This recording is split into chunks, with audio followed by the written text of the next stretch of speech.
Ako po si Rolando Santos, si Tatay Oli.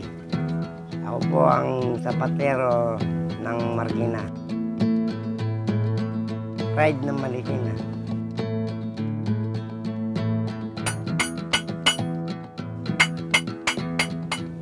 Ang lolo at magulang ko sa aking taga Marikina. Pinanganak ako ng April 28, 1948.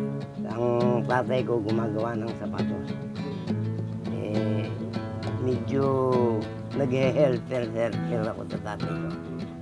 Kaya nung ako nag-edad na ng 11, medyo nakitaan niya na ako ng pwede na ako maging isang sapatero. Dito, pag marunong ka na, magsasarili ka na. Kaya ako nagsarili ng edad ko 14. Dami kasi nang ginawa ko ng sapatos. Nilagay pa ako sa dyaryo, nalagay pa sa kalendaryo.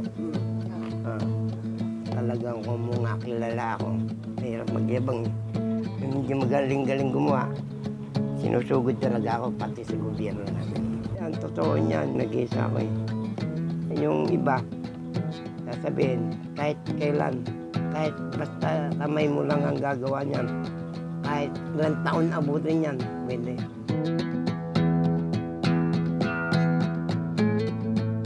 Pag kinuha mo ang sizes ng paano sapatos, ipapattern mo na yun. Pagka-pattern mo, tatayin na yung dabaw. Kukuha ka na ng balat para sukatin yan. Pag nasukat na yan, ako na bubuhin ko na sa molde.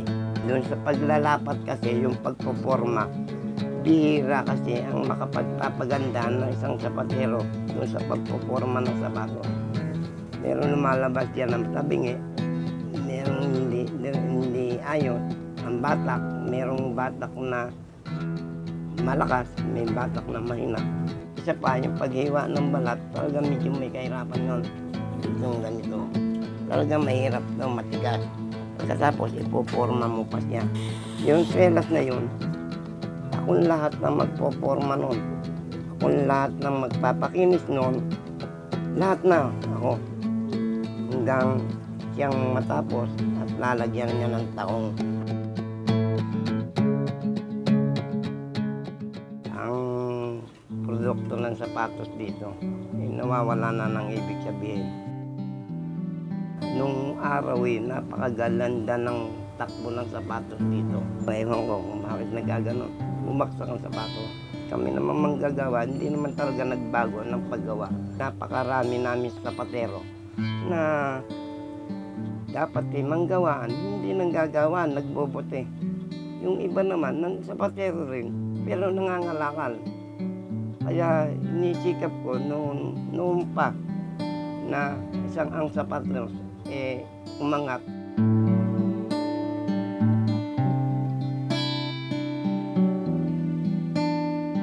Meron akong anak na isang babae na awang-awa siya sa akin dahil na ang dami niyong iginagawang sikat na taong ng sapatos. Pero hanggang dyan din kayo, hindi kayo nagbabago. Igawa niyo kaya ng sapatos ang ating presidente. Sabi ko, kung tutulungan mo ko kung paano makarating yan, gagawin ko. Basta yung style, drawing ko sa iyo kasi kung tawagin yan, may pattern maker, mayroong designer.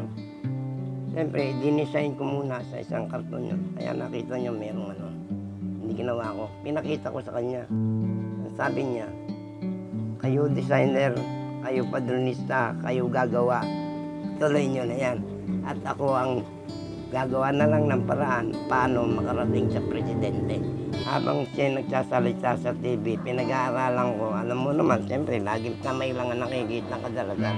Napagpadayan ko yung kamay niya kung gaano kalaki ang sapatos niya.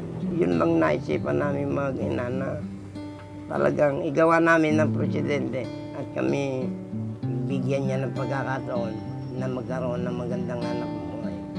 Ngayon kung sakali-sakali at sakali na kami napagbigyan, baka yun nga, tumaganap tong sapato.